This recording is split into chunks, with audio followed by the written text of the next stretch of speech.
जय माता जी दोस्तों, नमस्कार। दोस्तों मेरा नाम रोहित सिंह है।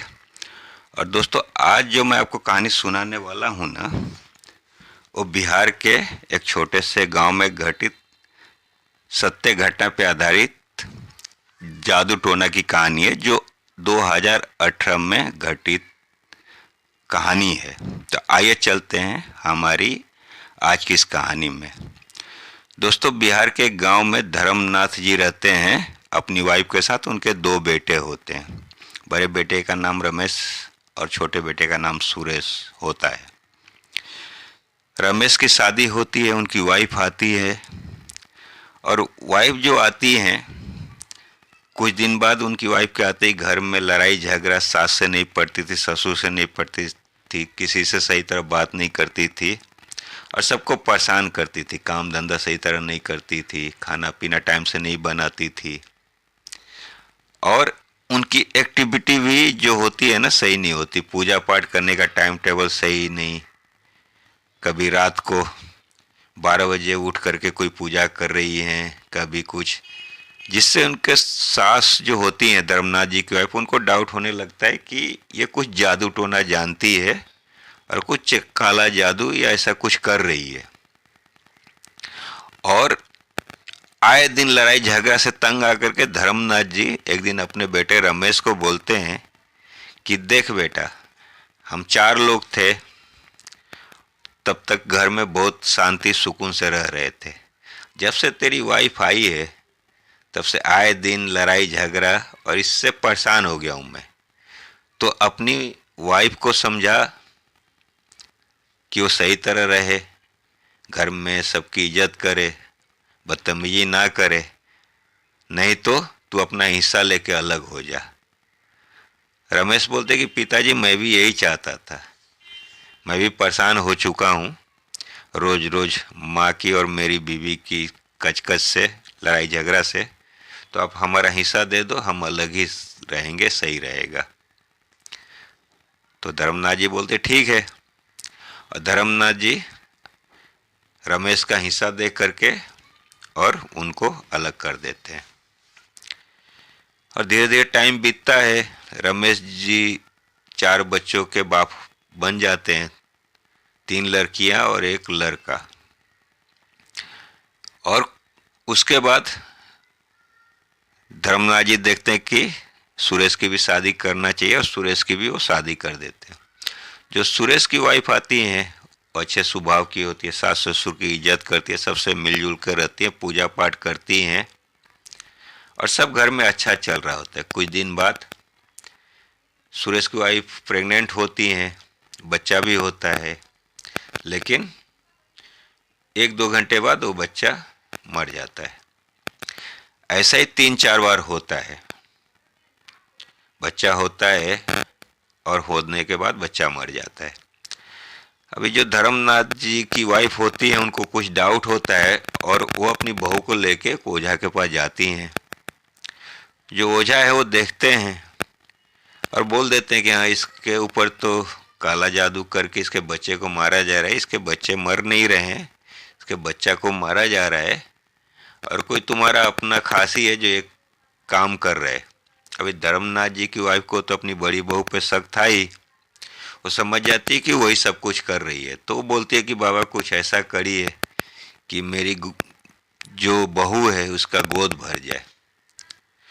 वो कुछ बना करके देते ताबीज बीज और बोलते हैं कि अभी ये पहना देना अपनी बहू को, अभी ऐसा कुछ नहीं होगा। ठीक है, ये लोग वापस आ जाते हैं। कुछ दिन बाद सुरेश की वाइफ फिर से प्रेग्नेंट होती हैं, बच्चा होता है, बच्चा सब सही सलामत हो जाता है। ये लोग बहुत खुश होते हैं।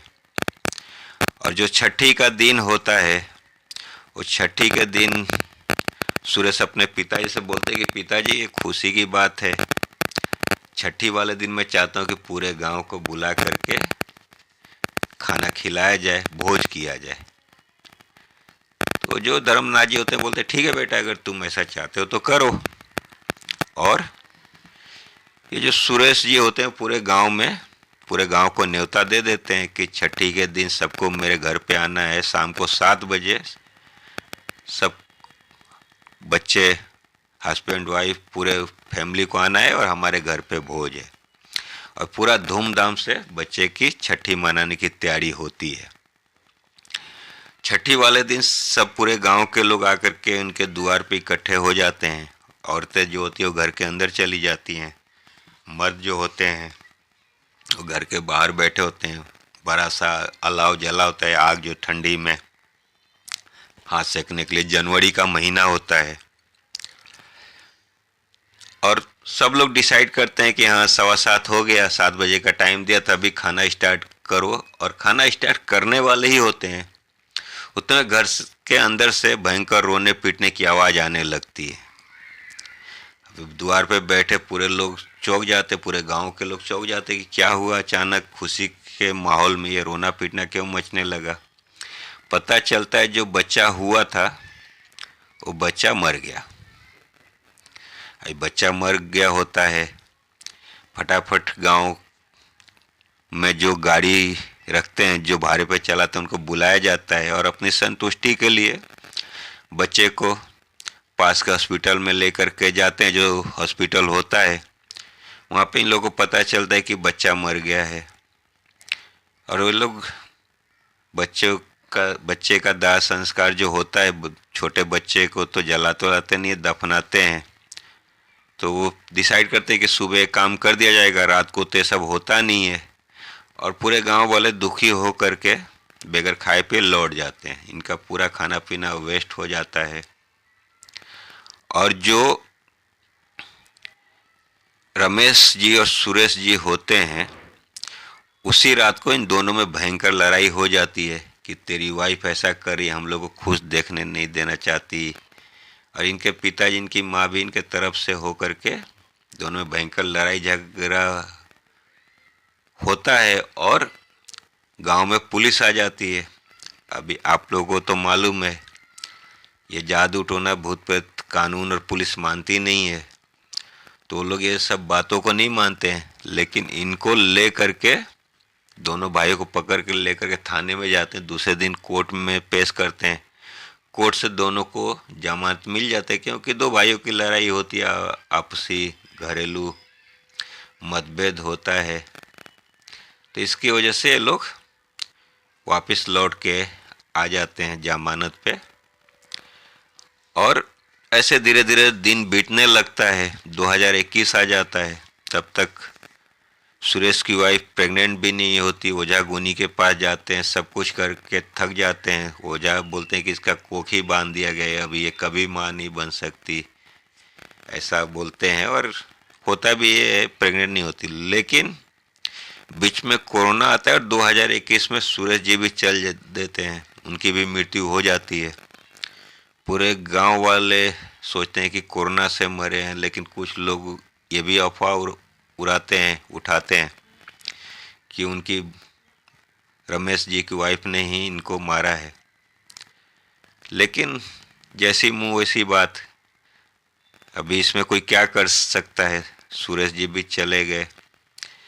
कुछ दिन बाद सुरेश जी के ससुराल वाले आते हैं, धर्मनाथ जी से बात करते हैं कि देखिए 18-19 साल की उम्र में हमने अपनी बेटी की शादी किया था, 4-5 साल हो गया, 24-25 साल की उम्र हुई है, पूरी ज़िंदगी पड़ी, अभी ये कैसे काटेगी। तो हम लोग चाहते हैं कि अपनी बेटी की कहीं और शादी कर दे।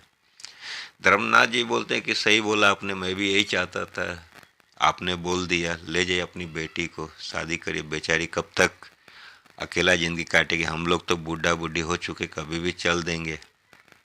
तो आप लेके जा सकते, खुशी खुशी अपने बेटी को लेके जा सकते, जो भी सहयोग होगा हम करेंगे। और ये लोग अपनी बेटी को लेके चले जाते हैं। कुछ दिन बाद वहाँ से वो अपनी बेटी की शादी भी कर देते हैं। यहाँ पे धर्मनाथ जी, उनकी वाइफ बुढ़ापे में अकेला रह रहे हैं। रमेश जी अपने वाइफ के साथ अकेले रह रहे हैं। उनकी बच्चियाँ, 3 बेटी और 1 बेटा है। वो गांव के स्कूल में ही पढ़ रहे हैं। धीरे धीरे वो लोग भी बड़े हो रहे हैं। लेकिन आज भी धर्मनाथ जी उनकी वाइफ रमेश जी से या उनकी वाइफ से बातचीत नहीं करते और उनके बच्चे भी माँ सिखाती होगी या जो भी है, बच्चे भी इन लोगों से बात नहीं करते, कोई दादा दादी से मतलब नहीं है। दोनों एक अनजान लोगों की तरह अपनी ज़िंदगी जी रहे हैं, एक ही ख़ानदान के होते हुए। तो दोस्तों, ये थी आज की कहानी। अगर आपको हमारी कहानी अच्छी लगी तो कहानी को लाइक करिए, चैनल को सब्सक्राइब करिए और कमेंट बॉक्स में अपना विचार भी दीजिए। थैंक यू दोस्तों। हर हर महादेव, नमस्कार।